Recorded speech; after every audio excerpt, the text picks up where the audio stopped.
আমাদের বাংলাদেশের ম্যাক্সিমাম ঈদগাহের ভিতরে মিম্বার আছে, তাও কি কাঠের মিম্বার নয়, পাথরের মিম্বার, ওই সিমেন্ট দিয়ে রড দিয়ে এবং মিম্বার তৈরি করেছে।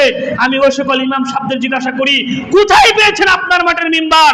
অথচ রাসূল সাল্লাল্লাহু আলাইহি সাল্লামের জীবনীতে, সাহাবীদের জীবনীতে, তাবেঈদের জীবনীতে কোনো দিন ঈদগাহের মাঠে কোনো মিম্বার নিয়ে যায় নাই। আর হুজুর আপনি ঈদগাহের মাঠে মিম্বারে দিয়ে বক্তব্য দেন, আপনার মতো বড় বেদাতি আর পৃথিবীতে আর কেউ নাই। সুতরাং ঈদগাহের মাঠে কোনো মিম্বার থাকবে না, ওই মাটিতে দাঁড়িয়ে আপনি বক্তব্য দিবেন, এটাই রাসূলের সুন্নাহ, এটাই চূড়ান্ত সিদ্ধান্ত। সুতরাং কোন ঈদগাহের মাঠে যদি মিম্বার থাকে তাহলে পারলে আপনি ওই মিম্বার ভেঙে চুরমার করে দিবেন। ওই মিম্বার ভাঙলে আপনি একটা বিদআত উৎখাত করলেন, এর জন্য আপনি আল্লাহর কাছে সওয়াব পাবেন। সুতরাং ঈদগাহের মাঠে কোনো মিম্বার চলবে না।